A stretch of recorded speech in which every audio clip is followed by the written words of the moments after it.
So I'm going to start by saying to you that a few nights ago, I listened as Lawrence O'Donnell read the transcripts of Mr. Floyd. Uh, and, quite frankly, that they're difficult to hear. And if I'm, in the interest of full disclosure, as a mother of a 35-year-old Black son, uh, have not been able to fully get through the full video of him being murdered before our eyes, because I can't look at that without recognizing, just countless other men in my life that could be under that knee, whether it's my son or cousins or uncles or whether it's my colleagues or friends or neighbors. So I will say that I recognize that what Mr. Floyd was saying, if you listen to that transcript, what he was saying was he was appealing to the humanity of the officer. He was asking for his understanding and his compassion, because remember that Mr. Floyd died without knowing why he was being detained. So as he appealed to his compassion and trying to understand what was going on, he then apologized for anything that he did that caused this to be happening, that caused this inhumane treatment that was occurring under the color of authority. He said, I'll take responsibility. Whatever I did, man, dang, I don't know. Whatever I did, and then he tried to define who he was. He said, I'm not that kind of person. I'm a good person. And even under crushing and choking pain, he assured the officer, he took time to assure the officer of the officer's safety. He said, I won't hurt you, man. I'm not that kind of person. I won't hurt you. I can't breathe. He's appealing to the officer to get up off of him so that he can breathe. And he recognized what was happening, and he called for his loved ones, things that all of us as humans can connect to, where he called for his mama. Uh, and what that must have been for her to hear her child, her son, her grown man, her man child call for her as he lay dying, and didn't have to. And then he realized that this was not going to change, and he started sending out messages to his children. He even said, I'm dead, so tell, and he named his children that I love them. He named off a couple of people in his family and said, tell them I love them. He described his physical pain and his psychological pain. And then he came to grips with the fact that this legally sanctioned activity under the color of authority was going to kill him. And then he died. He died right there. And the interesting thing is that it took 9 minutes for that to happen, or 8 minutes and 46 seconds, as the world could watch this person be killed. And even after, at one point, the officer asked if he should let up, and the one who had his, Chauvin, who had his knee on his neck, said no. And it wasn't until a paramedic came, long after he no longer had a pulse, that they got up off of him. And there was something about this situation that broke through the consciousness of the nation, and quite frankly, the world. And so from my perspective, I thought maybe this highlights what Derek Bell was referring to when he called it the interest convergence, and said that it's a principle of interest convergence, provides that the interest of Black people in achieving racial equality will be accommodated only when it converges with the interests of whites. And so something about that incident has broken through the blood-brain barrier that often serves to dehumanize and otherize people of color, but particularly people of African descent. So it could be that interest convergence is because we now as a nation are watching, military trucks roll down the streets in our nation, and watching National Guard and secret militia type police arrest people. And we're watching kind of deconstructions of the traditional canons of democracy. And we're watching emboldened nationalism. And, over the last 2 months, five people have been lynched in the United States. So we're watching the kind of the emergence of these things that we thought long were a part of the past of the nation. And then there are people who are seeing, for an example, the double-digit unemployments of whites, and recognizing the critical nature of this now. Well, I can tell you that you talk to most Black people, whether they're formally learn it or not, or whether they are looking at it from an academic sense or not, or from data or not, and they can tell you that the Black community has been unemployed in double digits for a long time. So this is not new. But it is new for many people in this nation. And so for whatever the reason, it broke through that blood-brain barrier. I am glad to see that we have the opportunity to move with that momentum, because this occurred even before Mr. Floyd's death. It occurred with Ms. Bland and young child Tamir Rice and Mr. Gardner and other, the thousands of other Black people that have been have been murdered and have had violence exacted upon their body because they were doing regular things like that typically would not be criminalized, like barbecuing or bird watching or walking or sleeping or coming or going or breathing. So we have on a daily basis many of those different things that take place. And for now, we have some increased consciousness around it. And yet, as educators, we get up every day and somehow try to move forward. And I applaud San Diego Mesa College for trying to address it in ways of looking at its practices, processes, and procedures, and figuring out, where is it that we have structures that perpetuate anti-Blackness. If you can go to the next slide, please. Because we recognize that, there is race in education, and actually education can be used as a weapon. So you'll recall the famous quote that Carter G. Woodson said, that he said, if you cannot control a man's thinking, you do not have to worry about his action when you determine what the man shall think. You do not have to concern yourself with what he will do. If you make a man feel he is inferior, you will not have to compel him to accept inferior status. He will seek it for himself. If you make the man think that he is justly an outcast, you will not have to order him to the back door. He will go without being told. And if there is no back door, his very nature will demand one.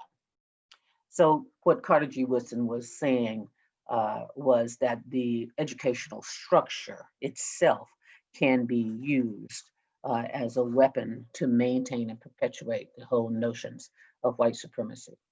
So if you go to the next slide, please. And so undoubtedly, San Diego Mesa College has not shied away from the difficulty and the discomfort. So with this, before I start this statement, I want to acknowledge my good friend Lasana Hotep, who works with Hotep's Consultant and serves as the Director of Equity and Inclusion and Belonging at UC Berkeley, who has shared some of the historical nature of the embedding of white supremacy in our educational systems, and some of the activities and initiatives that have allowed it to propel that idea from history to the present. So there's a Slate political article that Jamel Bowie wrote around enlightenment, and there's a renaissance around enlightenment. People that are concerned about kind of the place that the country is going, and trying to refocus on the intellectual movement. But what's missing in that discussion is the pseudoscience that was a part of the Enlightenment period. So if you look at that without looking at it in a historical or political context, then you can miss that the paradox of enlightenment, because there was a need to understand the whole pursuit of and the idea of humans being humans because of the ability to reason and to pursue the whole notions of liberty and freedom in a place where there were entire groups of people who were not being respected as humans and who were held in bondage. And it built upon science, and that science got inculcated in our educational institutions. So a German anatomist, which was Blumenbach, did the initial classifications of race. Now, there were some other classifications of race that were based on geography, but he did the initial classifications of race doing the studies, comparing skulls, and then putting a hierarchy and basically establishing, as his colleague, as a later colleague said, that establishing that the people of African descent, that the quote unquote Negroes were the lowest of the low. And this influenced the creation of the Constitution, because as Blumenbach was doing his work, his doctoral work in 1775, publishing in 1776, another great document was being developed, and that was the Declaration of Independence. And as a matter of fact, Blumenbach's work around the racial hierarchy and the supremacy of whites, as he called them Caucasians, because he looked at the Caucasus Mountains and said that that was where the ideal of beauty, and surely that must be where whites came from, because it was the epitome of beauty, and whites were the epitome of beauty in the race. And so that influenced James Locke as they changed clauses in the Constitution over in the United States to make sure that people had power and authority over slaves. And then that led to the movement. Then let's move to the movement of eugenics. And there were even competitions to see, the better baby and the fitter family, to celebrate the superiority of whites. And that pseudoscience was used and adhered to and practiced by people who were architects of many of the things that we use in education. Go to the next slide, please. So Louis Terman, who was credited with developing the IQ test, the Stanford-Binet IQ test, was a eugenicist and believed that intelligence was inherited and that low intelligence was the cause of criminal and immoral behavior. So he modified Binet's work to create the Stanford-Binet IQ test. And then go ahead. And his colleagues then also then says, okay, then next slide, please. Said, okay, well, we need to look at how we are measuring not just intelligence, but the likelihood of people succeeding in college. And that was the advent of the SAT. They took many of those principles and created the SAT. This man, who is known as the father of the SAT, was a board member of the American Eugenics Society. So when the SAT was developed, it was developed with those principles in mind. As a matter of fact, the constant work to develop it and to validate it, it kept being validated against ensuring that whites, the people who took the test that were classified themselves as whites, were consistently performing better, or so the test was normed to that population. If you go to the next slide, please. So you can see that this didn't just start. And as a matter of fact, when I say that white supremacy is the foundation upon which the nation was founded, the Constitution was created, it is not to be polemical. It is, to state the connection between those facts. I wish I had come up with this. I didn't. It's all over social media. But this is, I'm bringing us forward to say that racism is so American that when we protest racism, some assume we're protesting America. And so the fact that you at San Diego Mesa College, ooh, I know how to get that wrong in a multi-college district, you guys might not let me come back. But you at San Diego Mesa College are doing so much work, there will be colleagues that are saying, hey, wait a minute, if you don't like it here, then maybe this is not the space for you. Or there may be colleagues that say, well, this is just, unpatriotic, etc. And that is because in this nation, we haven't quite separated, racism from America, from the United States of America. And so it's kind of a leap in logic that we may have to go back and deconstruct. Um, that racism is so American that when we protest racism, some assume we're protesting America. So if you can go to the next slide. So quickly, what can we do? I want to suggest that San Diego Mesa College, that there are a number of things that you can do when you leave this convocation, when you go back into your meetings in your departments, and when you go back to your work and preparing for your classes, when you go back to the services that you're providing. One is look at it through multiple domains. Recognize that it's not just a matter of what the students have or don't have. It is about how you as an institution communicate, the climate and the culture that you create, the curriculum that you have, what you do with information, the disposition of different issues throughout the institution, the privileges and preference systems that you have in place. And yes, you do have them, even if you're a woke college. Your evaluation processes, your hiring processes, your seniority processes, what's in your contracts, your tenure processes.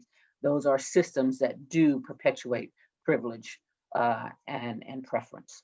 What policies do you have? What practices, processes, procedures do you have? I commonly tell institutions to mind your P's and Q's, and that includes practices, processes, procedures. What are your, what's your quantitative data? What's your qualitative data? What are the quagmires you are trying to address? Look at your resource allocation. How does it align with what you say is important to you? Look at the structures of your institution. Um, and whether they are designed in order to facilitate students being able to get in, get through, and to graduate on time. Hold yourself accountable for the results. For an example, we can be very, very committed to diversity, but when you look at the ultimate processes of hiring, how successful were you in terms of diversifying the classroom? And I don't mean just the student services that may be connected to a categorical program that's traditionally associated with civil rights efforts, but what's that physics class looking like, English class looking like, sociology class, psychology class, what's that philosophy class looking like in terms of the diversity of the faculty and staff that you have in your institution? And then how are you using your positions of influence and consequence in order to make changes? What can you do as a faculty member, as a Senate president, as a classified member, as an administrator? What can you do in order to make that um, difference? There are so many different things that we can do, and we won't necessarily get it right. We have to give each other permission to be imperfect. None of us are as culturally fluent or racially literate as we want to be. I know that I am not. And one of the things that I used to tell my students is that we have to be willing to try, because I would have nursing students, let's say, that were afraid to do different types of procedures. And I would remind them, look, you cannot blow it. There's nothing you can do wrong. And even if you do wrong and they stop breathing and they turn blue, we still got 4 minutes. We can make a difference. So you can go to the next slide. So that means that I try to be intentional and deliberate around my own leadership framework. And regardless of whether you're in administration, faculty, staff, or student, you are in positions of influence and you are in positions to provide leadership. So I have a very specific, intentional, deliberate, anti-Black leadership framework that I remind myself of every day so that I can get to my purpose of my pursuit of purpose, so that it is the prevailing framework when I am trying to make very, very difficult decisions, because it is not about, my individual words. It's not about me just because I think I'm work, but it is about, what happens across this entire institution because of the collection of leadership. And I can tell you that in most of the institutions, perhaps not at San Diego Mesa, but in most of the institutions, I can read anything from the last year to the last 5 years of, let's say, academic senate meetings, and can find resolutions on whether there was input. I can find resolutions on transparency in the administration. I can find resolution on whether we should have bought those trees or those whiteboards. I can find resolutions on lots of different things, whether we have too many administrators, but I can't find one single resolution where there's a concern about the fact that 50% of the students that walk into that math class will not walk out with a successful grade, or I cannot find the resolutions that say stop business as usual because the students who come here to get a degree in a two-year institution don't leave with 80% of them don't leave, or 90% of them don't leave with a degree within 6 years.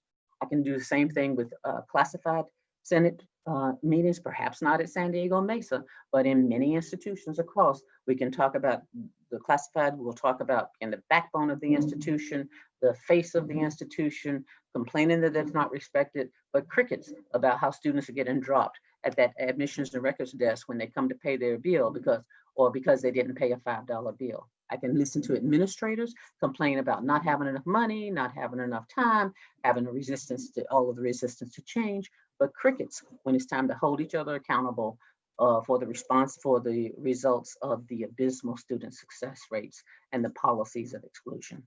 So go to the next slide, please. So I want to go back to this slide about structural racism, that it is not about one man, this is about structural racism in a country built on Black slavery. That can change to anything. This is not about one faculty member. This is not about one student. This is not about one incident. This is not about one class. This is not about one plan. This is not about one policy. This is not about one purchase order. This is not about one assessment test. This is not about one thing. This is not about you. Go to the next slide, please. So you have lots to do. And you will do good and hard work. And the communities are counting on you to get it right because their lives and their livelihoods will be impacted by whether you get it right or not. They're babies and children whose entire lives will change as a result of the work that you do and the commitment that you have. And much has to be done, and it won't happen overnight. But you have the gonus, you have the awareness, you have the critical consciousness, and if you don't have it, you're getting it, and to make the changes that are necessary. And even if you get it wrong, listen, don't worry, you have the semester, you have the year to do good work. Yes, you still have 4 minutes. Thank you.